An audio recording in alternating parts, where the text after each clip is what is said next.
Hello and welcome into another episode of Locked On Wolves. This is the post-game podcast from a massive Timberwolves win over the New York Knicks on Monday night. The Timberwolves withstood 57 points from Julius Randle. They got 35 from Taurean Prince.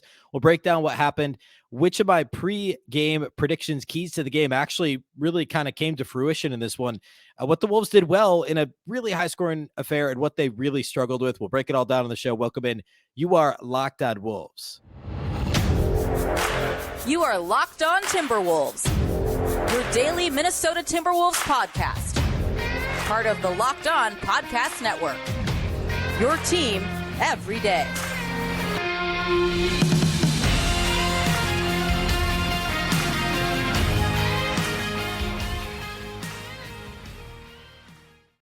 Hello and welcome to the Locked On Wolves podcast, part of the Locked On Podcast Network, your team every day. My name is Ben Beecken. I'm the host of Locked On Wolves. Happy Tuesday, everybody. And it is a victory Tuesday, a huge Timberwolves win over the New York Knicks on Monday night. A ton to talk about in a really high-scoring affair.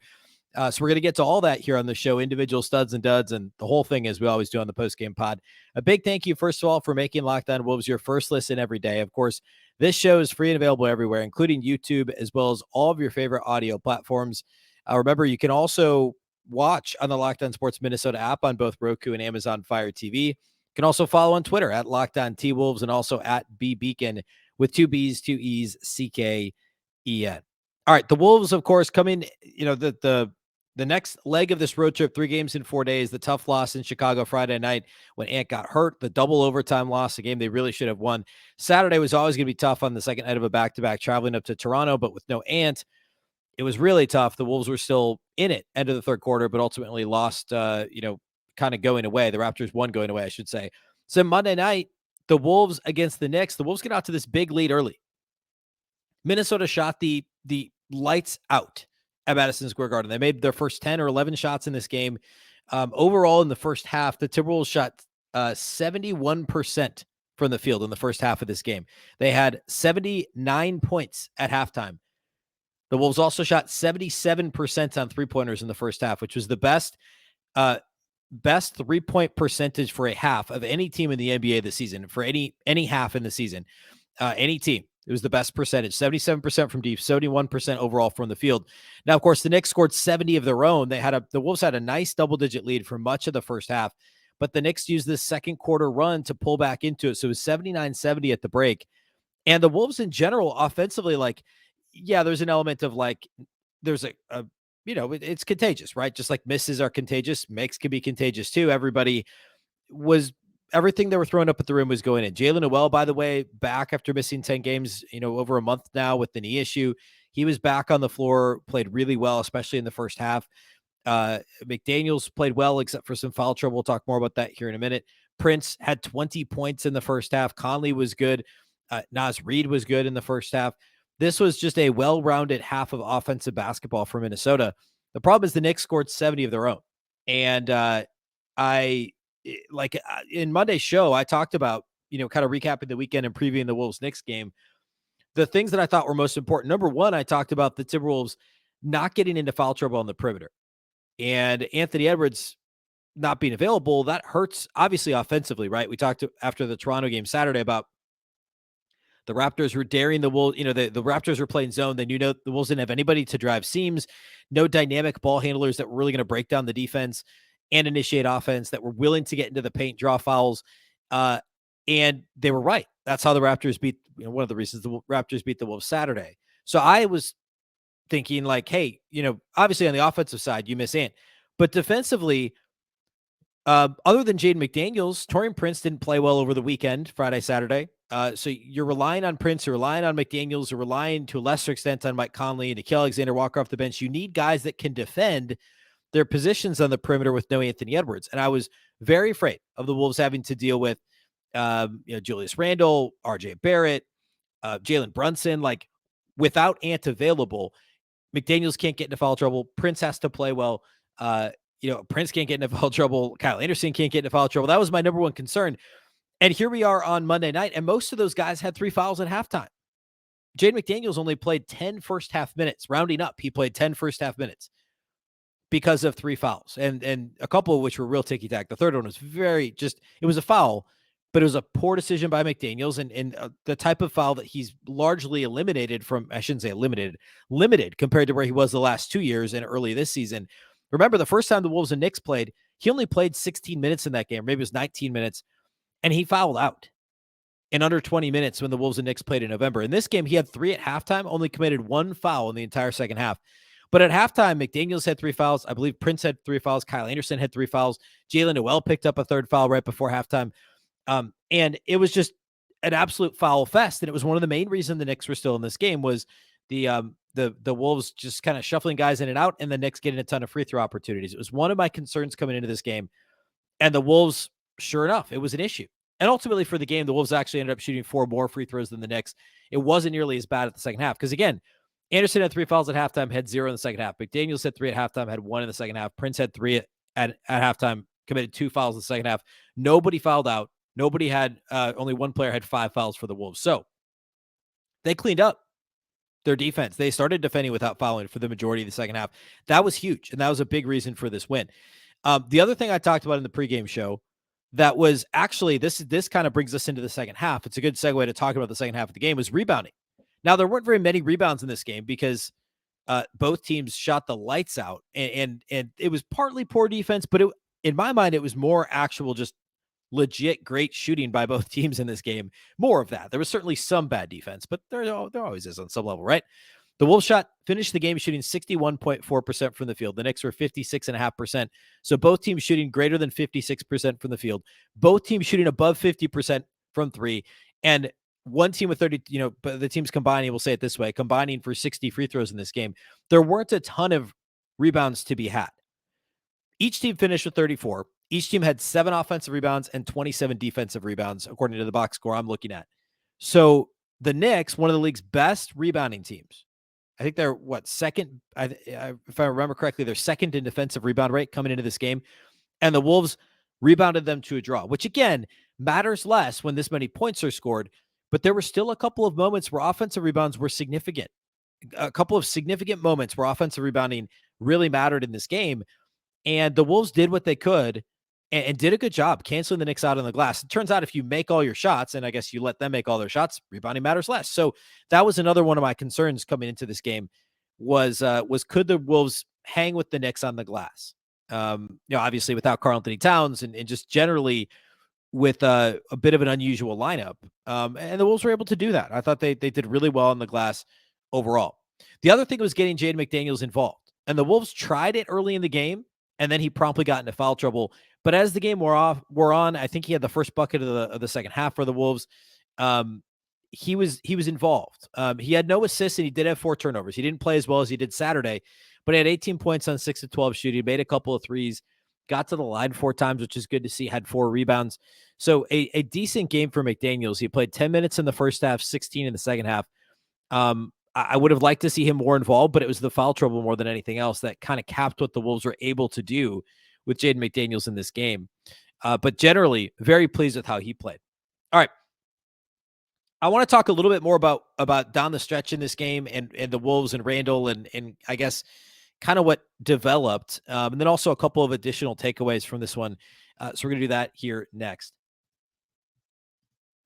Today's episode of Locked On Wolves is brought to us by our presenting sponsors over at FanDuel. The tournament, you know what tournament I'm talking about, is heating up, and now is the perfect time to download FanDuel, America's #1 sportsbook. New customers get a no-sweat first bet up to $1,000. That's bonus bets back if your first bet doesn't win. Just download the FanDuel Sportsbook app. It's safe, secure, and super easy to use. Then you can bet on everything from the money line to point scorers and threes drained. Big games coming up this week, starting again on Thursday. And plenty of interesting matchups, to be sure. FanDuel even lets you combine your bets for a chance at a bigger payout with the same game parlay. Don't miss the chance to get your no-sweat first bet up to $1,000 in bonus bets when you go to FanDuel.com/lockedon. That's FanDuel.com/lockedon to learn more. Make every moment more with FanDuel, an official sports betting partner of the NBA.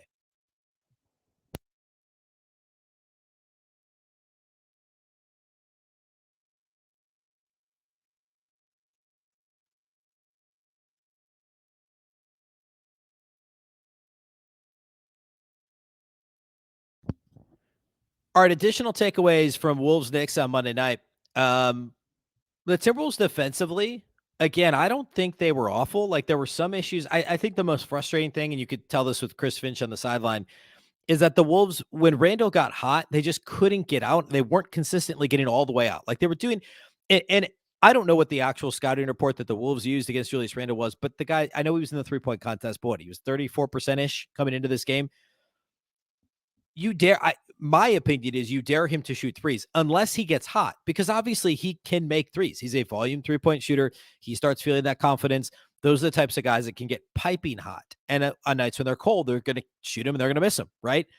Well, he got piping hot early in this game, and the Wolves refused to get all the way out on him. Kyle Anderson was a culprit for a lot of it. Naz Reid in the second half, especially.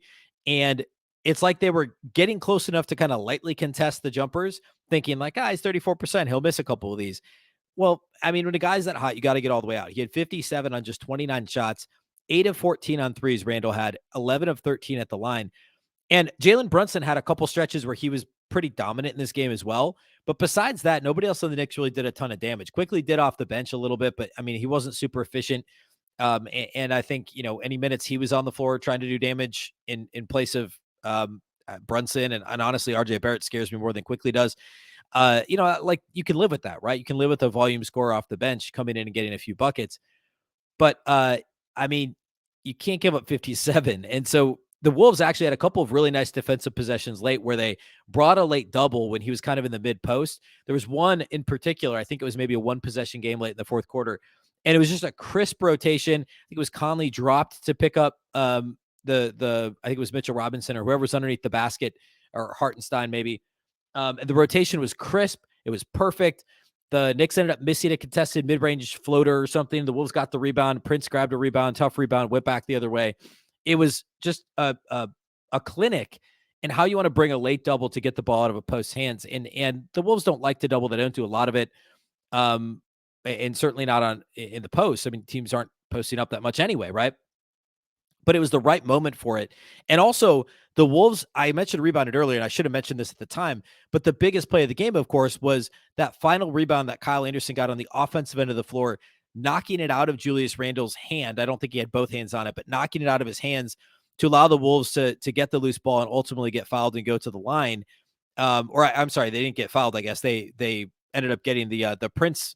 Conley pulled the ball back out, drove the seam on the left side of the paint, dished it to Prince. Prince got the layup for the win, to make the lead a 5-point game and effectively win the game. But that play by Kyle Anderson over Julius Randle, I mean, Randle only had 4 rebounds in this game, and he's not like a massive, volume rebounder. But the Wolves did a really good job on Randle and kind of limited his opportunities on the glass as well. And when I say did a good job on Randle, I mean on the glass, not defensively. Obviously, Randle, we just talked about him scoring 57 efficiently. But in general, I thought the Wolves' adjustments very late in the game were good. I don't know that the game plan was off. I think the execution was just a little bit lacking. And then also Randle got extremely hot, and there's only so much you can do about that.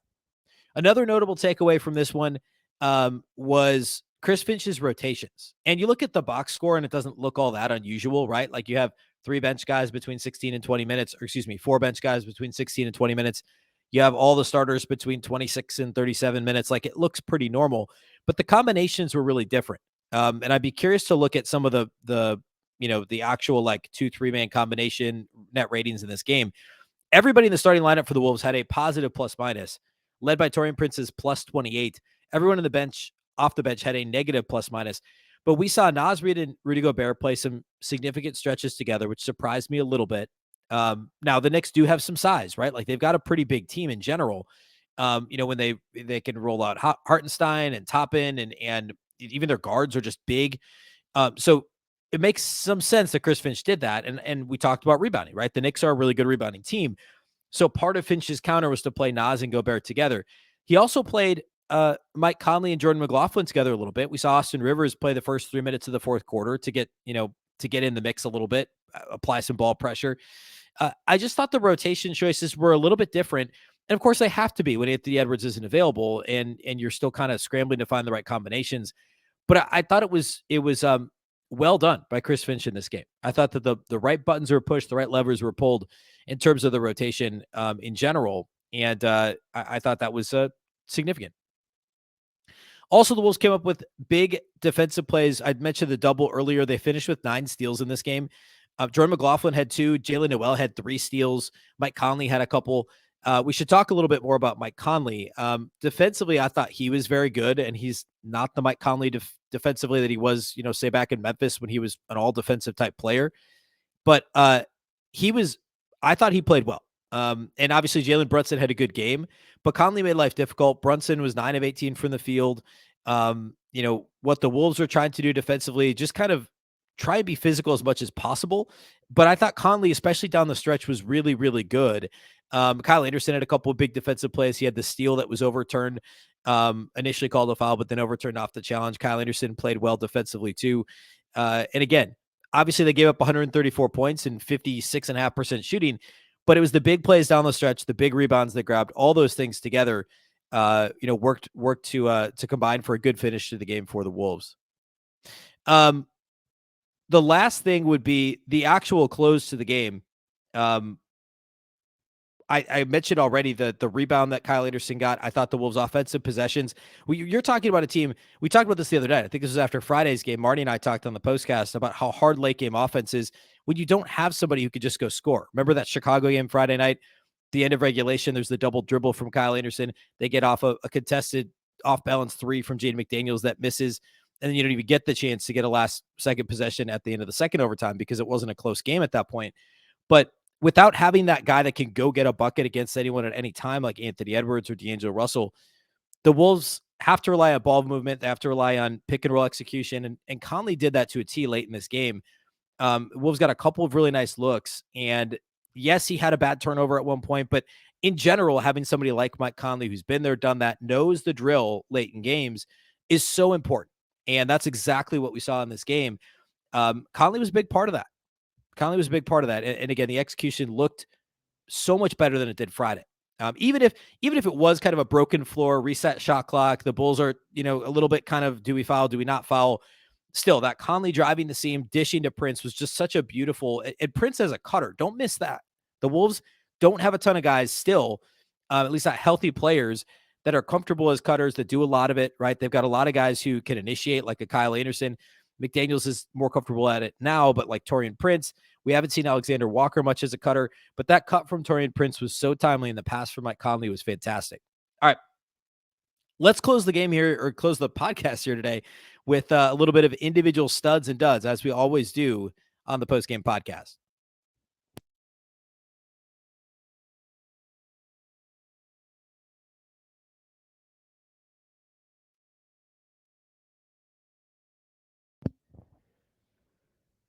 All right, individual studs and duds from Wolves Knicks on Monday night. Taurean Prince, obviously.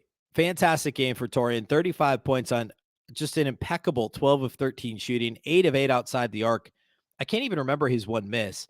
3 of 4 at the free throw line, 5 rebounds, 2 assists, 2 turnovers in this game for Prince. 5 fouls committed. He had 3 in the first half. Did a good job of staying out of serious foul trouble in the second half, and finished with, as I mentioned earlier, and I don't like single game plus minus, but when you score 35 in a game like this, Prince had a plus 28 plus minus. The next best mark on the Wolves was a plus 18. So 10 points better than the next best plus minus mark. A really strong game for Taurean Prince. And frankly, like, maybe this is obvious, but they don't win without Taurean Prince playing this way. And I was very critical of TP on Monday's podcast. He had a bad weekend. He wasn't good on Friday in Chicago. He wasn't good as a member of the starting lineup. He was actively bad on Saturday against the Raptors. And had a costly play actually late in that Bulls game. He had that bad turnover. I can't remember. I think it was the end of the first overtime. The Wolves were up 2 with the ball going the other way, trying to force the Bulls to foul or get a steal, and Prince turned it over. This game, though, the Wolves do not win without Taurean Prince. And it's not just that game-sealing layup. It was the 20 in the first half, the efficient, extremely otherworldly efficient shooting. Defensively, I thought he was good. All of those things Taurean Prince brought to the table in this game. A really, really nice game for Taurean.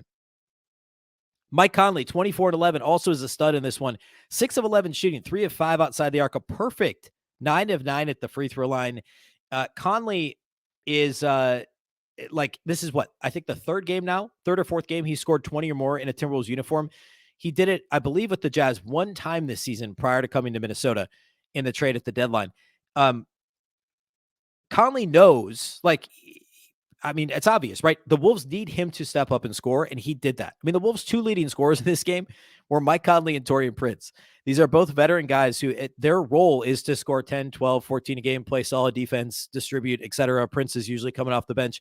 But with no Anthony Edwards, no Karl-Anthony Towns, and just a weird rotation, those guys knew they had to step up. And Conley was massive. I mean, we talked last segment. I spent a minute talking about how good that last play was. That bad turnover a couple possessions before that allowed the Knicks back into it right after the challenge call when the Wolves were up 6 led to the traditional 3-point play.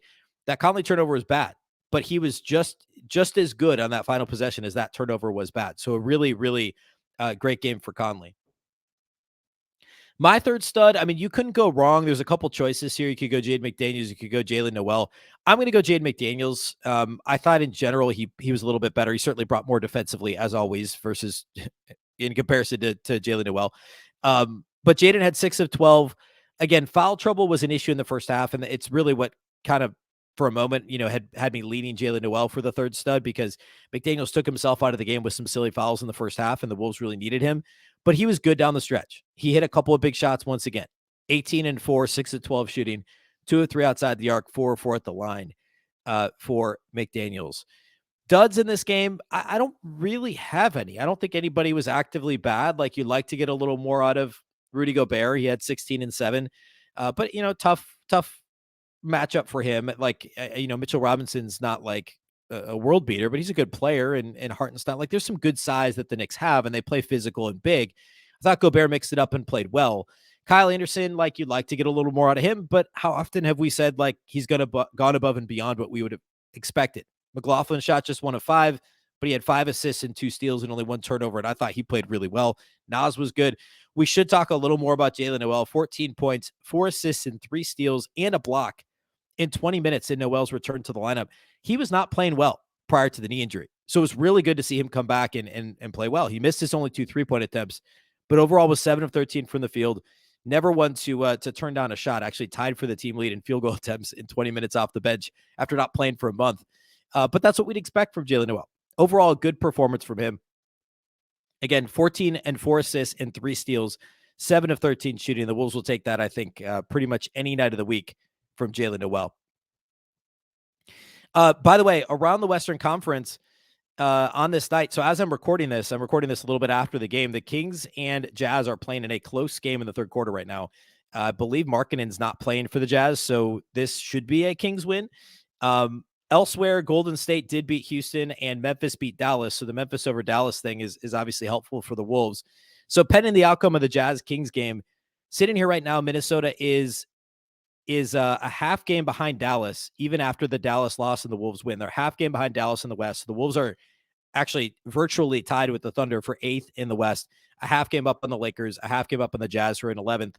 But remember, the Wolves do have the tiebreaker over the Mavericks. So they're effectively, if they win one and Dallas loses one, they'll effectively be 2 games ahead of Dallas because of that tiebreaker. So still very much in the mix in the West to get out of the play-in still. I mean, they're only a game behind Golden State for 6. And, of course, play Golden State here coming up very soon. So Wednesday, the Wolves return home to take on the Hawks, the same Hawks team the Wolves beat last Monday in Atlanta. So a massive game. Wednesday, we'll, of course, preview that. We'll look at what else happened around the league on Monday and Tuesday night.